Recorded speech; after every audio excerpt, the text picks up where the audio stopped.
Vamos a ver aportes desde la comunicación no violenta y no sé si les genera curiosidad, pero van a ver que ya en el material que les envié, en ese listado de sentimientos y de necesidades, había alguna jirafa, ¿sí? Y vamos a ver por qué aparece alguna jirafa y no solo la jirafa. Vamos a ver qué más. Aquí les presento a Marshall Rosenberg, un psicólogo estadounidense que es el creador de este modelo, lenguaje. Vamos a ver que toma diferentes nombres, eh, de lo que se llama comunicación no violenta, ¿sí? En español, si ustedes por ahí lo buscan o lo ven, la abreviatura es CN de corta, o V para los españoles, ¿no? En inglés es al revés, es Non-Violent Communication, entonces es N de corta C. Él creó este modelo, esta propuesta, en realidad bastante potente a mi gusto, y creó también el Center for Nonviolent Communication, que es un centro que es un centro formador y un centro de difusión de esta propuesta, que está en Estados Unidos como sede, pero que tiene representación en muchísimos países del mundo, ¿sí? Entonces, a este señor le debemos las herramientas y el pensar en términos de comunicación no violenta. Como sé que por ahí lo van a preguntar, les cuento que es autor, fue autor de muchos libros, pero que hay uno que es como la Biblia, digamos, en estos temas, que el original se llamó simplemente, las tres portadas corresponden al mismo libro en diferentes ediciones. Yo les comparto porque por ahí ven una u otra, es siempre el mismo libro.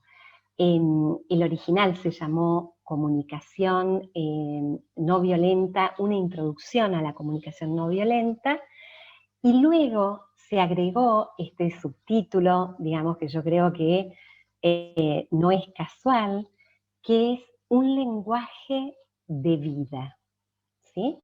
Porque vamos a ver de qué manera esta forma de comunicarnos con nosotros mismos y con los demás nos conecta con la vida, y para él fue pensada como un instrumento para el cambio social.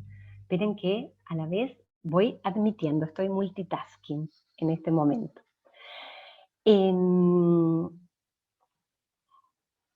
Volvamos aquí. Y les cuento que él originalmente, volviendo a Rosenberg, como psicólogo, él originalmente se dedicó a la clínica. Él fue discípulo y trabajó en conjunto con Carl Rogers, con lo cual él viene de una línea de psicología humanística. Pero en algún momento él deja la práctica psicoterapéutica y se interesa muchísimo en toda una actividad que es más bien social y comunitaria. Él empieza trabajando en escuelas y en comunidades que tenían un alto nivel de conflicto. Y a él lo mueve dos preguntas fundamentales. Y una es, él se pregunta, ¿qué es lo que nos aleja de nuestra verdadera naturaleza que es empática y qué hace que nos enajenemos de esta natural y vital empatía. Esta es la primera pregunta. ¿Qué nos aleja de esto? Y la segunda es, ¿qué hace que algunas personas, aún en circunstancias difíciles, críticas y extremas, mantengan esta conexión empática?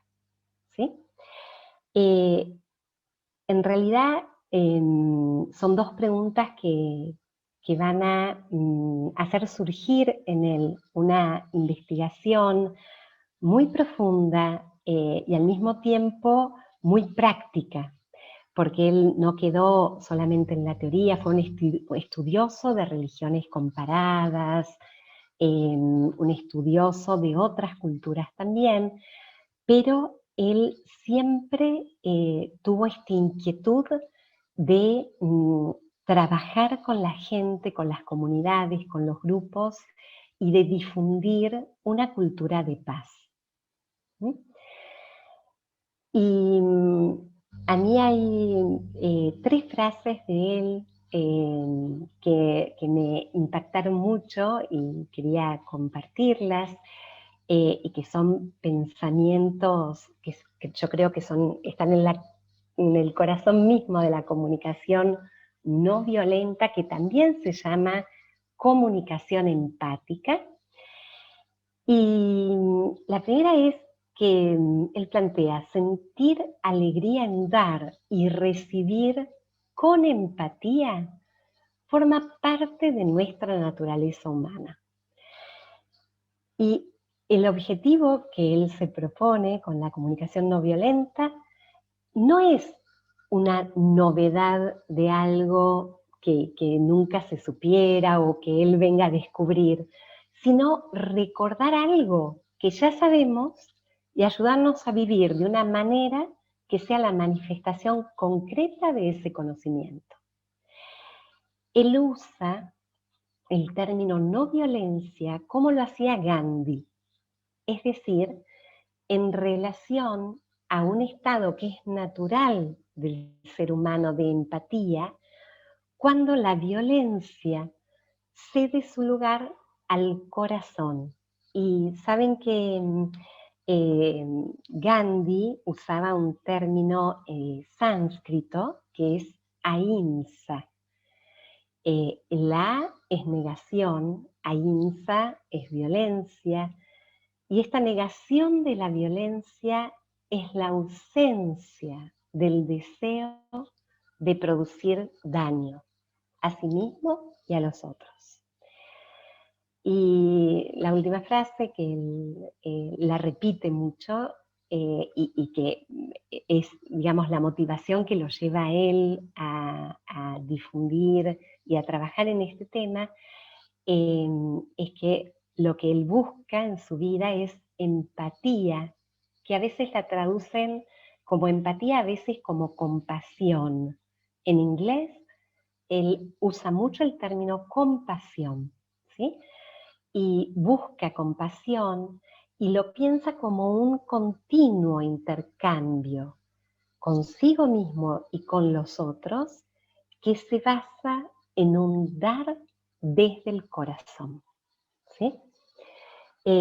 Vamos a verlo de un modo incluso práctico hoy, pero más que pensarlo como un método de comunicación, si bien vamos a ver que tiene un formato, tiene una secuencia, que ahora en un ratito la vamos a ir compartiendo, pero la comunicación no violenta en realidad es una forma de relacionarnos en la cual la comunicación que implementamos nos ayuda a conectar con nosotros mismos y con los demás, permitiendo que aflore, que surja nuestra compasión, que es natural y es humana, y que está basada en expresarnos honestamente y en escuchar con empatía los sentimientos y las necesidades,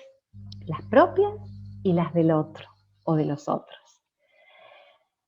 Y esto nos permite y nos ayuda a reconocer y a satisfacer nuestras necesidades junto con las del otro, de una forma auténtica y profunda. Él plantea, Marshall Rosenberg, que en realidad la comunicación violenta y la violencia es como la expresión trágica de necesidades no satisfechas, que alguien expresa desesperadamente, ¿sí? Porque siente que no le bastan las palabras para ser atendido, para ser escuchado. Entonces grita, entonces agrede, entonces exige sin pedir. La comunicación no violenta nos permite resolver pacíficamente conflictos y situaciones difíciles desde la cooperación y el respeto, en lugar de hacerlo desde la agresión y los juicios de valor. ¿Okay?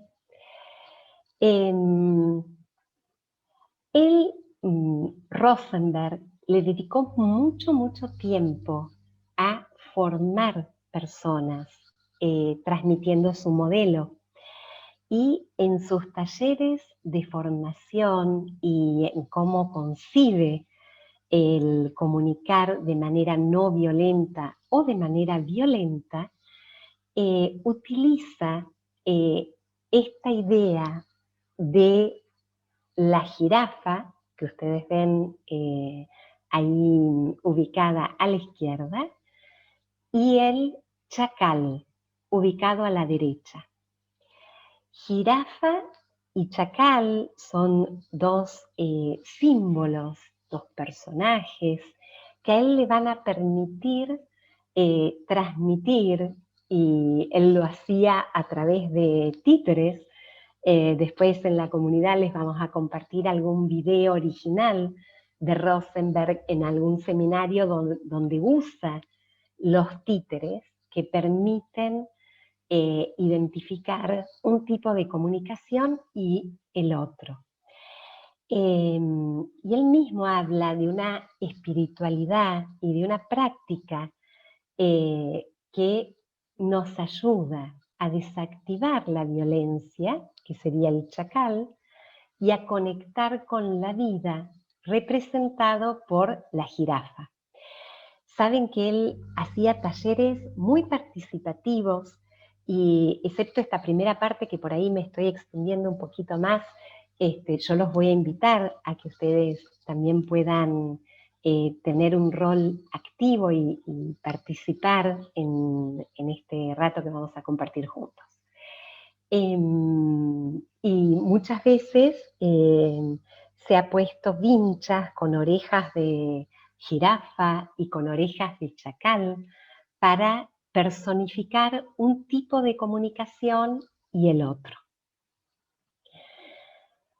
El lenguaje del chacal, que representaría la parte de comunicación violenta, piensen al chacal como un animal que es predador, un animal que muestra sus dientes, que está muy listo a atacar.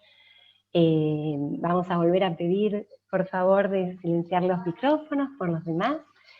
Es un lenguaje que juzga, emite juicio sobre el otro, un lenguaje que interpreta al otro, que diagnostica, clasifica, etiqueta, pone, emite, explica las razones propias y los errores de los otros. Es un lenguaje que exige al mismo tiempo. Ahora vamos a ver ejemplos de esto. Pero este lenguaje genera violencia porque se pone por sobre el otro. Se arroga como el derecho de creer saber qué está bien y qué está mal. Una lógica, un paradigma de lo que es justo y lo que es injusto, lo que se acepta y lo que se rechaza. Y es un lenguaje que, sin ser natural del humano, suele ser un lenguaje muy habitual en todos nosotros. Y es un lenguaje donde muchas veces nos cuesta salir desde nuestro lugar de verdad, donde creemos que tenemos la respuesta para todos, y aceptar otros matices y otras formas de ver. Miren, tengo muy fresquito una mujer que, como contaba Jorge, yo trabajo en un centro de atención a mujeres que vienen con situaciones de violencia, y esta mujer que vino a pedir ayuda, hablaba de su marido, con el cual están juntos hace 30 años. Entonces, yo les voy a ir diciendo algunas frases que ella decía. Mi marido es egoísta, ¿sí? Juicio. No quiere darme dinero, ¿sí? Porque piensa solo en él y porque dice que yo gasto mucho. Interpreta, ¿sí? Mi marido tiene problemas de inmadurez emotiva. Diagnostica, ¿sí? Como todos los hombres, es insensible. Clasifica, etiqueta, ¿sí? Yo hago lo que corresponde, pongo lo que hay que poner en la caja común, pero él está equivocado porque pretende poner proporcionalmente menos de lo que yo aporto. Entonces, hay dos maneras de pensar: la correcta, que es la mía, y la equivocada, que es la de los demás, ¿sí? Yo ya le dije que tiene que dejar de pasarle dinero a su ex mujer. Exige, ¿sí? Fíjense cómo este lenguaje, que yo ahora se los puse en un ejemplo, es un lenguaje que es muy habitual en nosotros, ¿sí? Muy habitual poner etiquetas, muy habitual creernos dueños de la verdad, muy habitual en nosotros porque resulta cómodo, porque resulta fácil el poder diagnosticar, el poder decir por qué el otro hace lo que hace, y poder explicarlo desde generalmente una lógica que funciona muy blanco-negro, ¿no? Y que los pueblos, incluso en conflictos bélicos muy serios, con los cuales Rosenberg trabajó, muchas veces usan esa lógica, ¿no? Nosotros y ellos, refiriéndose a tribus en conflicto, a grupos étnicos o religiosos diferentes, ¿sí? Este lenguaje chacal, que nosotros denominamos en este modelo lenguaje violento, muchas veces se mueve desde el enojo, que es una de las emociones que ustedes habían nombrado, ¿no? El motor es esta emoción que desconecta del otro, y que genera violencia. Y es la del chacal, donde lo que encontramos es una asimetría del poder. O sea, el modo en el que yo concibo el poder, si estoy en modo chacal, es un poder sobre el otro, ¿sí? Donde lo que yo quiero lograr a mi favor, ¿sí? Es en detrimento del otro y generalmente es a través de generar miedo en el otro o de generar culpa en el otro o este tipo de emociones donde al otro no le quedan espacios de libertad para poder elegir. La jirafa busca conexión, busca darle una vuelta pacífica, incluso a los casos donde el conflicto llegó a niveles muy altos. Y lo hace a través de la compasión. El poder aquí no es un poder asimétrico, donde las necesidades de uno valen más que las necesidades del otro. Es un poder con el otro. Es una conexión que permite construir juntos un poder compartido, ¿sí? Entonces, podemos en ese flujo ir de un extremo al otro, o trobar posiciones intermedias. El lenguaje jirafa es un lenguaje empático. Ya varias veces en clases que hemos tenido en este programa Calma, se refirieron muchas veces a la empatía, a esta conexión que es de corazón a corazón. Es una conexión con lo que está sintiendo el otro, más allá de los juicios, más allá de la etiqueta. No me importa si es hombre, si es mujer, si vive en mi misma ciudad o en otra, si es de mi misma cultura o de otra.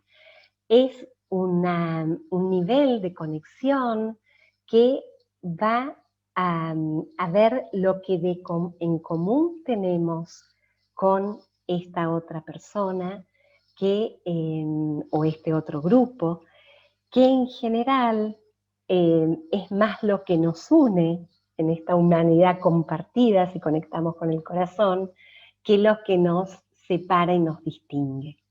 ¿Por qué la jirafa?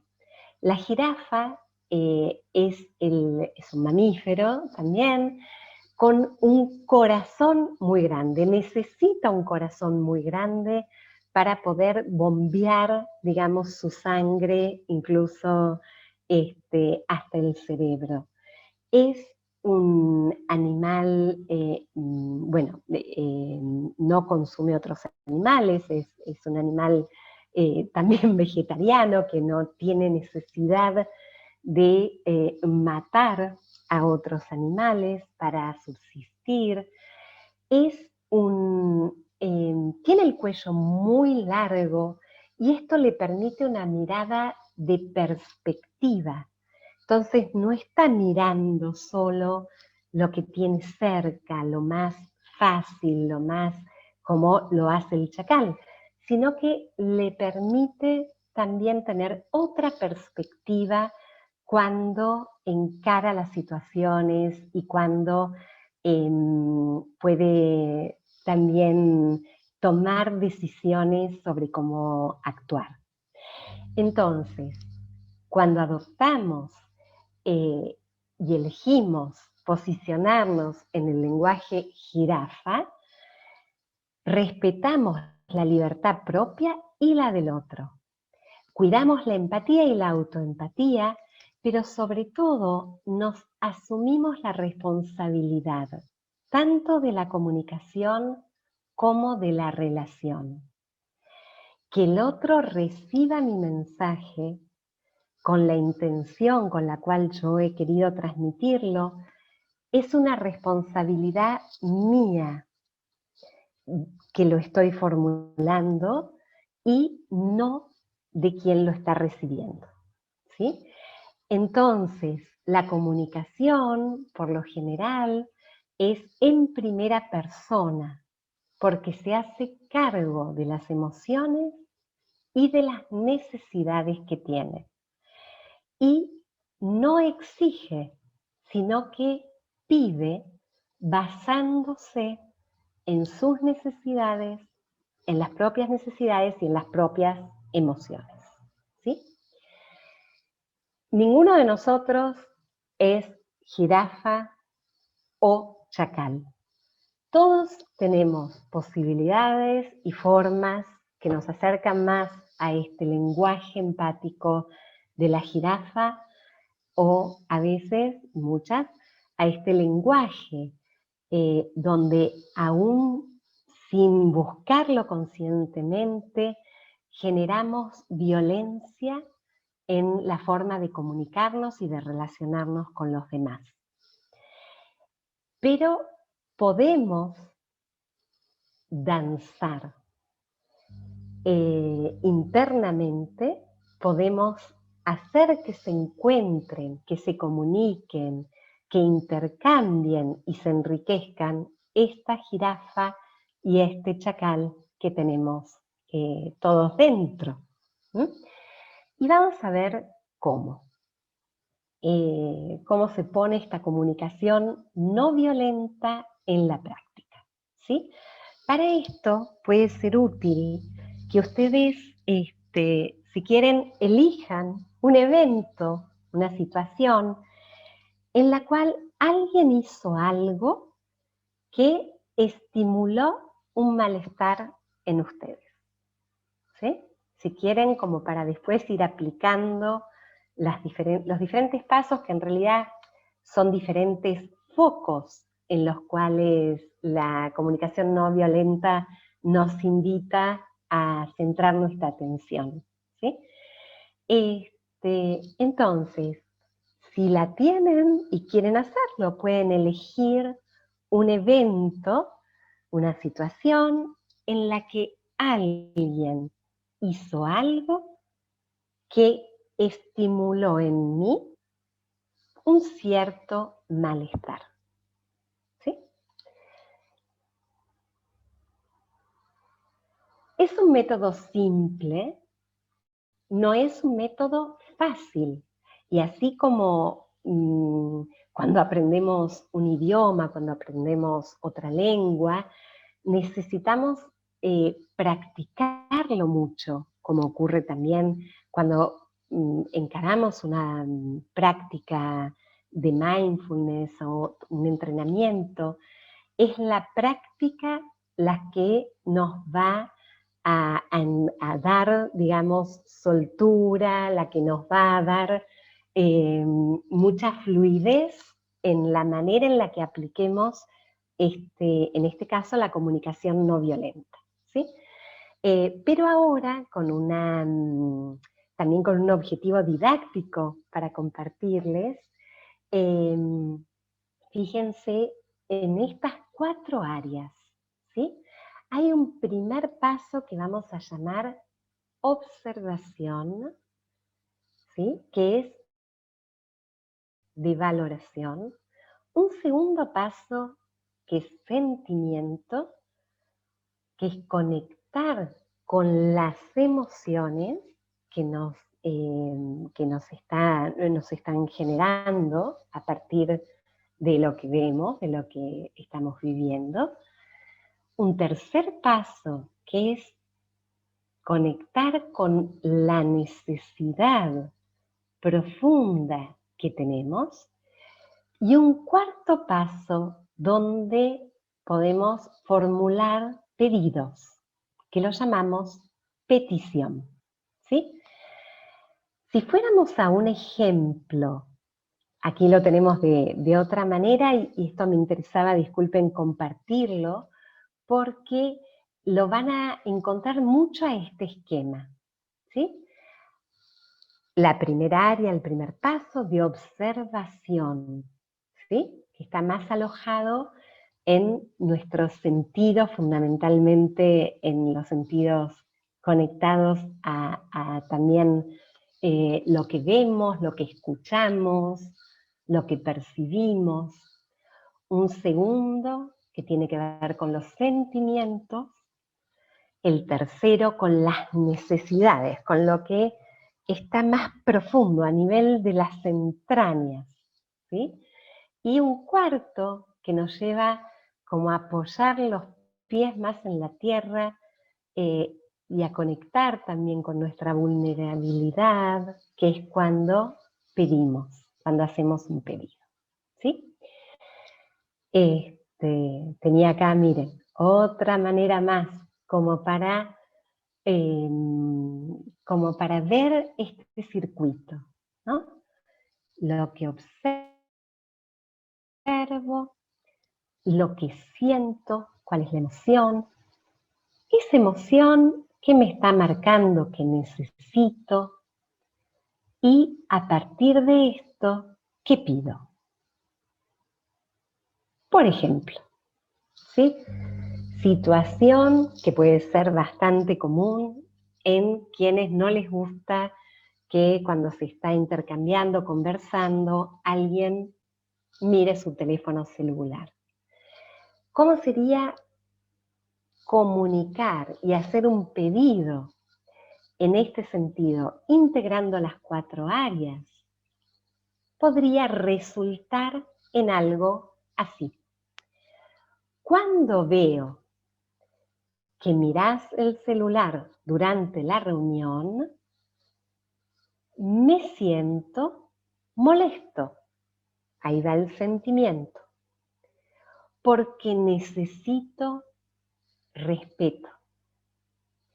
¿Estás de acuerdo en evitar mirar el móvil durante la reunión? Ahí lo que estoy haciendo es un pedido, ¿sí? Entonces, fíjense lo que observo, cuál es el evento, cuando veo que miras el móvil durante una reunión, conecto con mi sentimiento. ¿Cuál es mi sentimiento cuando veo eso? Me siento molesto. Y este sentimiento es el indicador de qué necesidad que no está siendo satisfecha en ese momento. Una necesidad, en este caso, puede ser cualquiera, pero en este caso es de respeto. A mí, el hecho de esta molestia me está hablando que no está satisfecha mi necesidad de respeto. Y es por esto, desde aquí, desde esta necesidad mía que pido, si podés evitar mirar el celular durante la reunión. Es un pedido que hago, ¿sí? Bien. Llegado a este punto, les propongo estirar los músculos, la mente, hacer una pequeña pausa que tiene que ver con el cuidado de todos, un ratito. El lenguaje violento es un lenguaje de reacción, ¿sí? Donde yo no estoy dándome una pausa, no estoy conectando con mi sentir más profundo. Estoy simplemente reaccionando a lo que vivo como un ataque, ¿sí? Entonces, como alguna vez habíamos visto en el taller, cuando yo me siento juzgada, cuando yo me siento acusada, cuando me siento que me dan órdenes, que me dicen lo que tengo que hacer y cómo lo tengo que hacer, me siento amenazada, ¿sí? Es muy probable, una posible reacción es defenderme atacando, ¿sí? Esto es una reacción bastante típica, aparte porque hay como un contagio emocional, ¿sí? y es cierto que es mucho más fácil desarrollar empatía y desplegar, digamos, un lenguaje jirafa cuando estamos frente a otra jirafa. O cuando estamos con alguien que está en ese momento comportándose como jirafa. Porque como dijimos, nadie es absolutamente uno o lo otro, ¿sí? La propuesta de todas formas de la comunicación no violenta y de Rosenberg es de sostener a través de la práctica este lenguaje no violento y esta comunicación no violenta aún frente a chacales, digamos, aún cuando nos encontramos en situaciones donde el otro quiere imponerse con fuerza, potencia, manipulación, violencia aún actuada, ¿sí? Entonces, vamos a ver de qué manera, podríamos no intentarlo, sino podríamos practicarlo, ¿sí? En el primer paso, que es el de la observación, y si alguno de ustedes eligió un evento, como habíamos dicho antes, puede intentar aplicar. Cuando yo describo el evento, es referirme, estamos hablando sobre todo en situaciones que surgen en la relación con otras personas, ¿no? Entonces, cuando me detengo a, a observar, es lo que mis sentidos pueden describir, ¿sí? O sea, ¿qué hizo o qué hace la otra persona? ¿Qué dijo o dice? ¿Qué ruidos emite? ¿Sí? Pero es como si fuera una foto o una filmación, lo más libre de juicios, ¿sí? ¿Por qué? Lo más libre, disculpen, en este caso, de valoraciones, ¿sí? Si me molesta el ruido que hace mi vecino, ¿sí? Cuando me detengo a describir sin, sin hacer una evaluación, que dicen que es la forma más alta de inteligencia, es observar sin, sin evaluar, ¿sí? En realidad lo que yo digo es lo que escucho y lo que podría escuchar cualquier otra persona, ¿sí? Escucho esta música, que puede ser rock, pesado, en tal horario, a un volumen tal que atraviesa la pared de mi casa y llega hasta tantos metros. O sea, es una descripción objetiva, si se puede. No es mi película, ¿sí? Mi película, ¿cuál sería? Escucha la música a un nivel, a un volumen insoportable. Ahí yo estoy, digamos, evaluando. Ahí no estoy describiendo lo que ocurrió, ¿sí? Cuando yo digo, bueno, realmente estoy muy molesta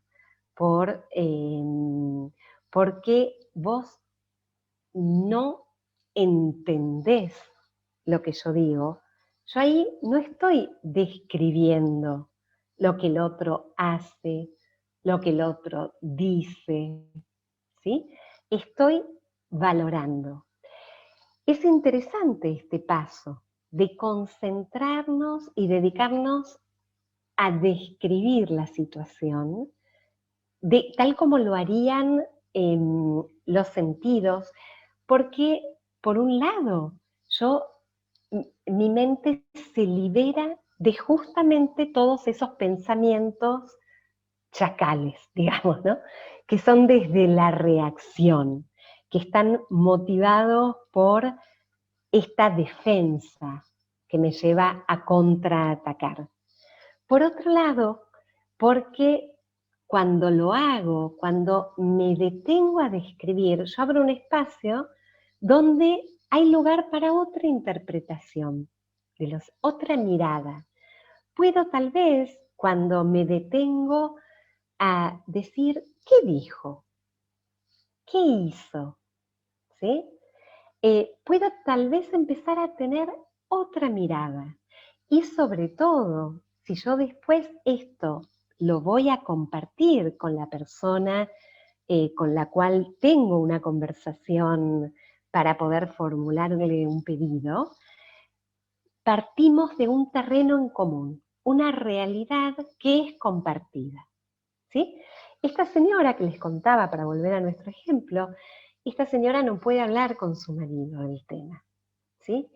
Y yo me imagino, y me pongo también en el lugar de su marido, y digo, qué difícil debe ser hablar si se siente acusado, etiquetado, si siente que toda la culpa y la responsabilidad de la situación recae sobre él, y sobre todo, si escucha decir, nunca aportás el dinero que corresponde a la casa, siempre te comportás de la misma manera, es injusto que me exijas que yo ponga más dinero, y no se entiende a veces qué es concretamente, de qué están hablando. Entonces, esta señora, por ejemplo, como tarea para el hogar, va a empezar a escribir en un cuaderno cuánto pone uno, cuánto pone otro, más allá de que no sea quizá el tema profundo, pero empezar a describir con datos compartidos, objetivos, y que nos permitan saber que estamos hablando de lo mismo, esto baja un poco ese nivel de reactividad, ¿sí? Y sobre todo, me permite también a mí, cuando hago este ejercicio, el poder sacarle todo ese adicional que yo agrego y esa a veces distorsión que puedo estar haciendo, porque estoy muy tomada por algo que no me gusta. Y entonces puedo llevar a distorsionar, a generalizar, a no enfocarme con atención plena, ¿sí?, a lo que efectivamente está ocurriendo, está haciendo o está diciendo la otra persona, ¿sí? Entonces es cortar, digamos, con mi propia película para poner en blanco y negro y en hechos describibles, ¿sí?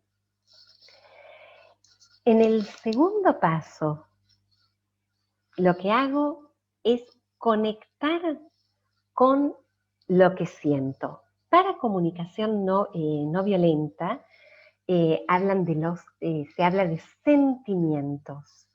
Los sentimientos son las emociones, más o menos, con algunas diferencias, pero vamos a pensarlas en términos de emociones, ¿sí? Y conectar con la emoción, sobre todo cuando estoy en chacal, para llamarlo, cuando estoy en reaccionar, cuando estoy ahí, no es siempre un paso sencillo. Entonces, en esto, todas las prácticas de atención plena, de mindfulness, nos habilitan mucho el camino para poder conectar con, a través de las sensaciones físicas, ¿sí?, que es donde anclan en el cuerpo nuestras emociones, poder conectar con lo que está vivo en mí, con lo que estoy sintiendo, ¿sí? Porque estamos muy acostumbrados a pensar, ¿no? Entonces soy una cabeza andante y nuestro cuerpo, como tantas veces hemos dicho, parece ser que es una entidad que transporta mi cabeza de aquí para allá y de allá para aquí. Pero cuando bajo ese nivel, digamos, del pensamiento automático tantas veces, y conecto con mis sensaciones y mis emociones, aceptándolas, abriéndome, sin decir no debería estar sintiendo esto, ¿no? Debería estar sintiendo otra cosa, o por qué me pasa siempre a mí de tener este sentimiento de dolor, este sentimiento de angustia o el que fuera, sino cuando me permito, ¿sí? En realidad recibo una información que me conecta con lo que más me importa a mí. Para la comunicación no violenta, las emociones y los sentimientos se agrupan en dos tipos. Los sentimientos que surgen cuando mis necesidades están satisfechas y los sentimientos, las sensaciones, las emociones que surgen cuando mis necesidades profundas no están satisfechas. Entonces, acá recuerdan, les compartí un listado y trabajamos muchísimo en comunicación no violenta con listados de sentimientos, después también vamos a hablar de necesidades, porque no estamos muy acostumbrados a darles nombres a lo que sentimos, a las emociones que están activas y que están vivas en nosotros en cada momento, ¿sí? Muchas veces, cuando le preguntamos a alguien cómo estás, como decíamos la vez pasada, las respuestas pueden ser bien, mal, más o menos, ¿sí?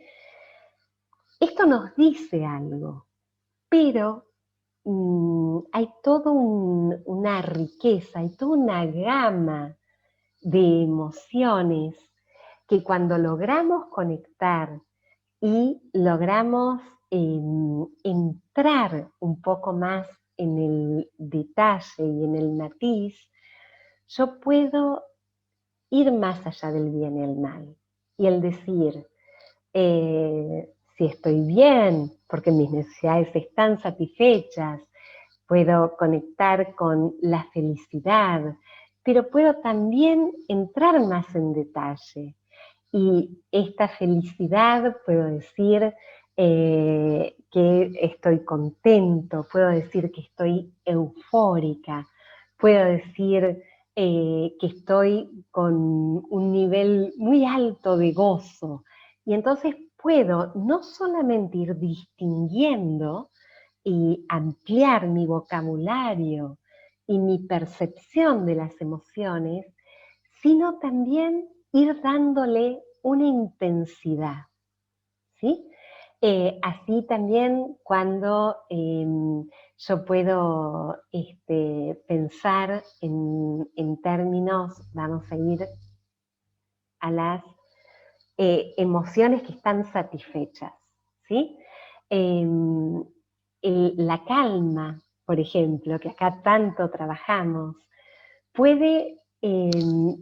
la puedo estar sintiendo como una emoción de sentirme relajada, serena, tranquila, en paz, a gusto, sentirme cómoda, plena.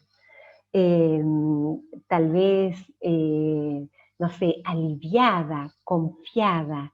Entonces, hay toda un vocabulario para aprender que nos permite conectar más aún con lo que estamos, la emoción que estamos experimentando, y también esto nos va a permitir conectarnos con cuál es nuestra necesidad profunda y cuán satisfecha o no está esa necesidad, ¿sí?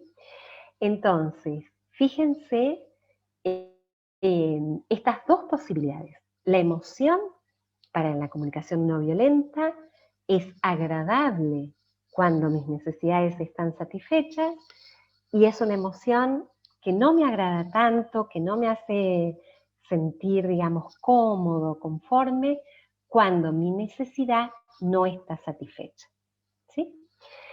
Entonces, cuando mis necesidades no están satisfechas, y aquí yo les digo, usamos en las capacitaciones el listadito, lo tenemos bien a mano, y si hay dificultades, decimos, vamos a buscar cuál es la emoción que mejor describe, que mejor refleja cuál es tu estado en este momento, ¿sí?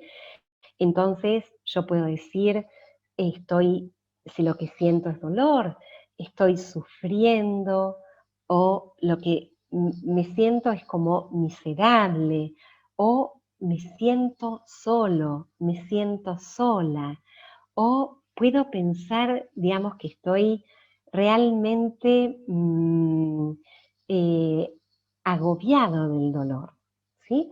Entonces le puedo ir dando nombres, matices, o bien estoy triste, o bien estoy vulnerable, me siento frágil, y así con cada una de las emociones que, tal cual como ocurre en un tablero de un auto, la emoción es una señal, es una sensación en el cuerpo, es un nombre que yo voy a dar que me indica algo, ¿sí? La emoción es como si fuera un mensajero. Y así como vamos manejando, a veces se enciende en el tablero del auto, se enciende la luz que nos indica que le falta nafta, que le falta combustible, ¿sí? Así una emoción eh, desagradable, una emoción de enojo, una emoción de tristeza, de confusión, de miedo, me está indicando que hay una necesidad mía que no se está viendo atendida, ¿sí?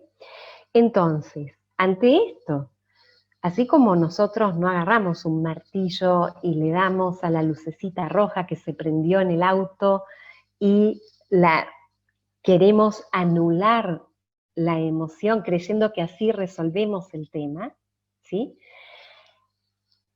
La emoción que sentimos y poder darle un nombre, poder identificarla, poder acompañar este proceso que es de empatía con nosotros mismos, ¿sí? Poder empatizar, poder albergarla y comprenderla, nos va a ir guiando a nuestra necesidad, ¿sí? Sobre todo cuando la necesidad no está satisfecha, ¿sí? Entonces, guiados por esta emoción, ¿sí? Voy diciendo, esto que estoy sintiendo, este sentirme molesta, ¿sí? ¿Con qué necesidad mía insatisfecha tiene que ver? ¿Sí? Y las necesidades, de acuerdo a la comunicación no violenta, son el impulso vital. Las necesidades no es que me falte algo. Necesitar algo es en realidad una energía que me mueve a hacer. Y en realidad todo lo que hacemos y todo lo que los demás hacen responde a buscar satisfacer alguna necesidad en cada uno. Entonces, cuando yo conecto con lo que necesito y con los valores que para mí son importantes, que también me orientan, ¿sí? Yo puedo entender también por qué esa emoción está ahí, ¿sí? ¿Por qué yo siento esa molestia? ¿Qué necesidad insatisfecha me está iluminando? Es una necesidad mía de respeto, por ejemplo, ¿sí? Entonces, siento molestia cuando el otro mira el celular durante una reunión porque no veo satisfecha mi necesidad de respeto, ¿sí? Entonces yo ahí conecto con mi propia necesidad, ¿ok? Y esa necesidad es mía. Y esa emoción de molestia es mía. Y ahí yo tengo muchísimo poder para hacer algo con esto, ¿sí? Y si lo que quiero hacer con esto es hacerle un pedido al otro, lo hago, pero no porque a mí me falte algo, no es desde un lugar de falta, es desde un lugar de conectar con mi poder y con mi vulnerabilidad, con el haber tomado conciencia con qué es lo que yo necesito. Y vamos acá al punto que nos conecta a todos los seres humanos, ¿sí? Porque las necesidades en este modelo son universales. Muchas veces habíamos trabajado en este programa con las pirámides, ¿se acuerdan? De las necesidades de Maslow, que iban desde las más básicas hacia las más espirituales, ¿sí? Y también aquí podemos agruparlas. Yo les compartí un listado, hay muchísimos listados y ustedes pueden generar el propio listado, pero yo tengo necesidades físicas, de bienestar físico, necesidades de armonía, vamos a ser compasivos y perdonar si hay algunos errores de traducción porque el original de quien armó esto no es en español.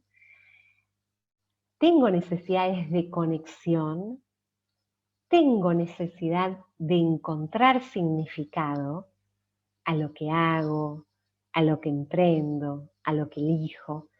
Tengo necesidades de autonomía, de espacios míos, de libertad, de tiempos propios, por ejemplo. Puedo tener necesidad de honestidad, necesidad de divertirme, de jugar, de, digamos, tener un lugar donde poder reírme, poder dar lugar al humor. Y es aquí, en las necesidades, todos, digamos, coincidimos y tenemos la capacidad de empatizar con el otro. Cuando nos abrimos y compartimos una necesidad, nosotros, los seres humanos, estamos empatizando. Tenemos la posibilidad de comprender. Cualquiera que me comparte y me dice lo que necesito es, seguramente, si está hablando de una necesidad humana, es un terreno donde podemos compartir. Y desde ese terreno, cuando yo me abro y conecto con mi necesidad, yo puedo pedir. Y yo pido porque lo que necesito, pero es para estar bien yo. Y puede hacer sentir muy bien al otro el poder contribuir a mi bienestar. En esto, los seres humanos funcionamos, que nos hace, y esto es común a todos los seres humanos, nos produce felicidad el poder contribuir al bienestar de las otras personas. Piensen en los chicos, piensen en este poder dar desde el corazón cuando yo conecto con una necesidad que está, digamos, ahí abierta y que está compartida por un otro, ¿sí? Y cuando yo pido, en realidad, es importante poder abrir el diálogo.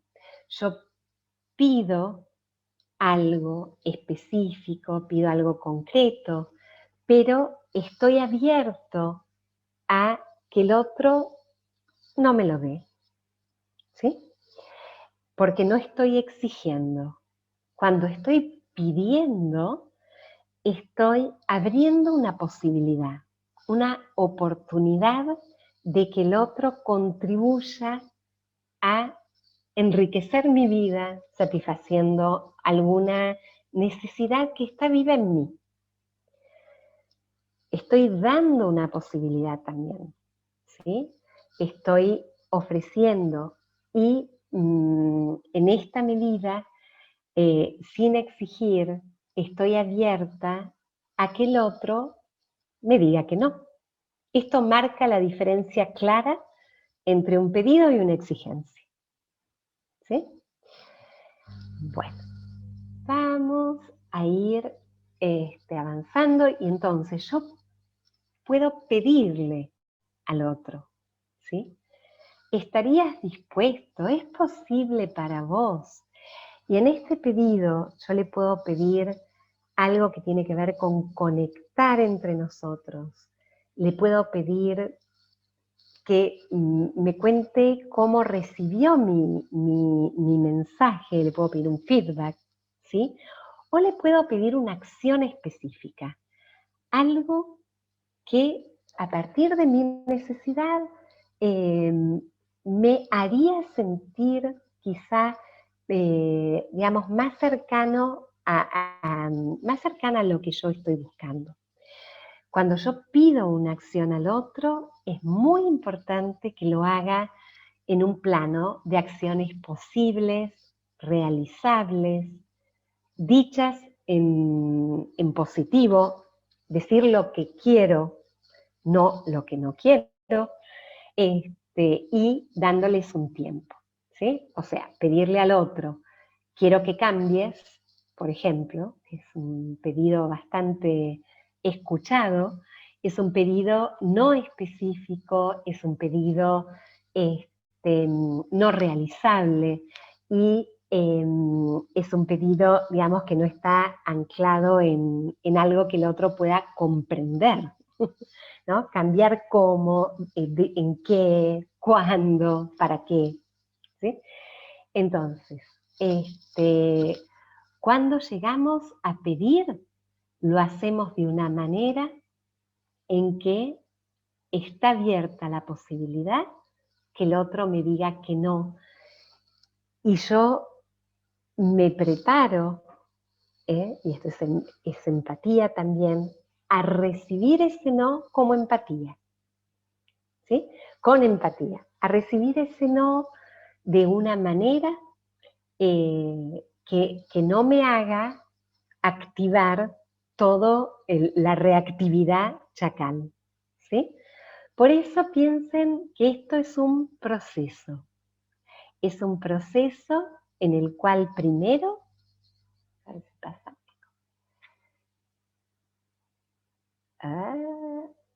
Ahí está. Es un proceso, decía, en el que primero lo hago dirigido hacia mí mismo, como una autoempatía, ¿sí? Cuando quiero abordar una situación que no me está haciendo sentir emociones que den cuenta de una necesidad satisfecha mía, lo primero que hago es autoempatía.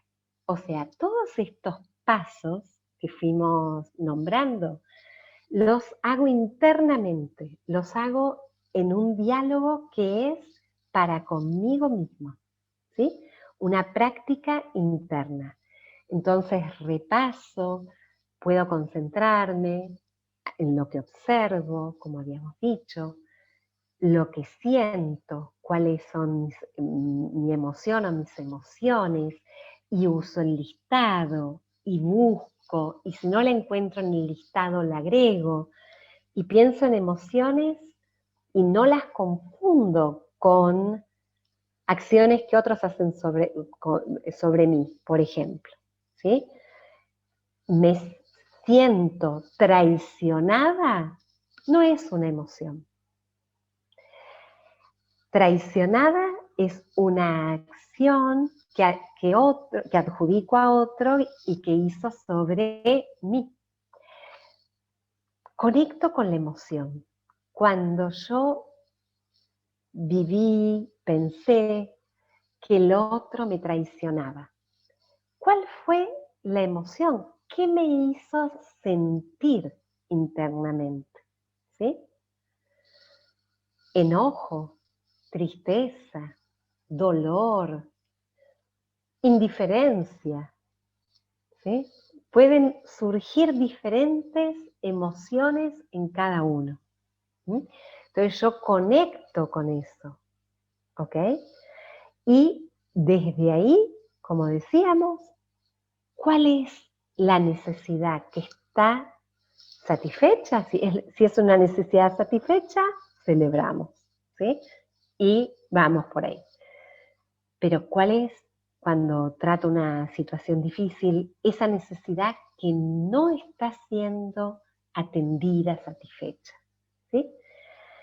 Y esto es un trabajo que yo hago internamente, porque cuando conecto con esa necesidad, tengo una necesidad, por ejemplo, de conexión, tengo una necesidad de encontrarle sentido, de encontrar un propósito en mi vida, por ejemplo, puede ser que el pedido, esa petición, ni siquiera vaya dirigida a un otro.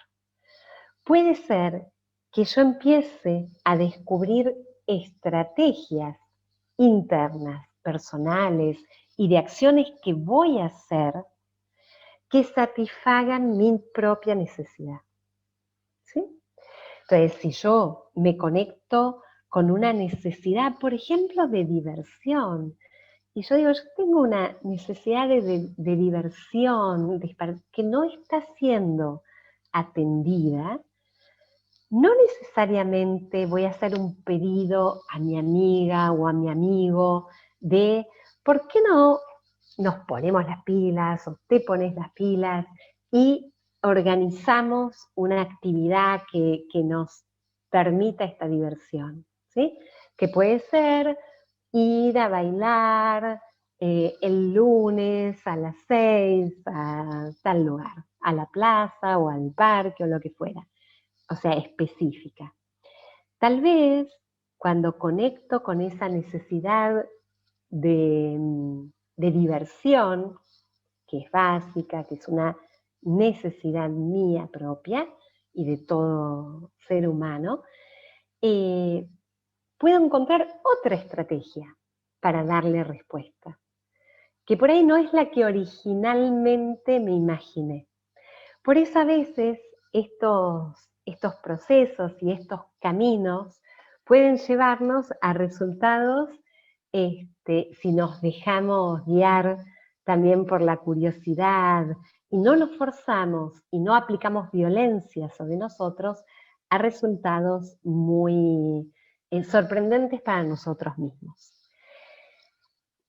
La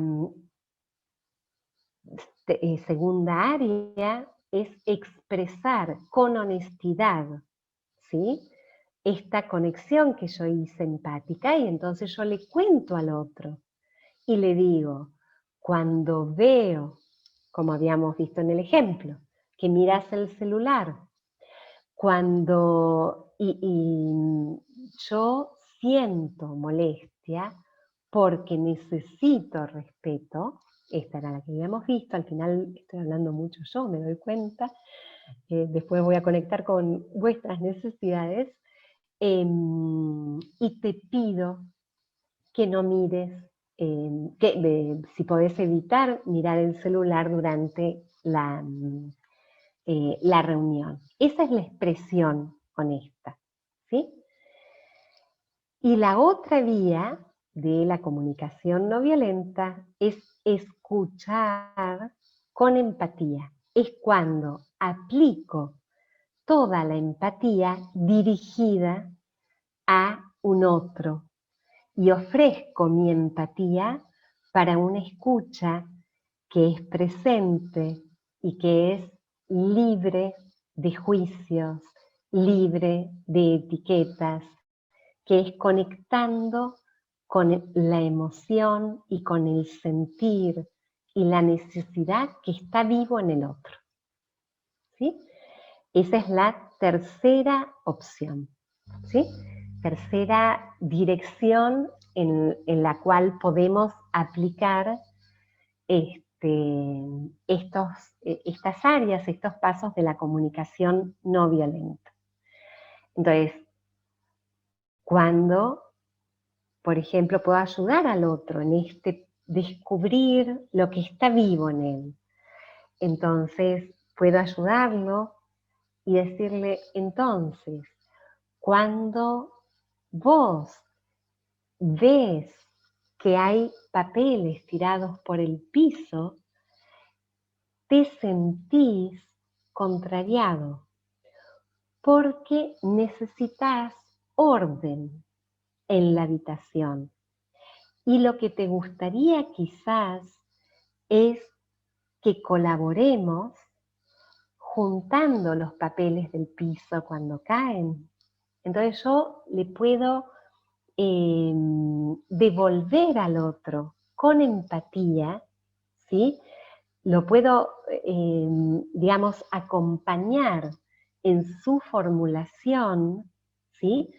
Para que pueda, digamos, de una manera no violenta, también comunicar y pedir al otro lo que necesita. ¿Okay? Y esto sería usar la empatía con el otro. ¿Sí?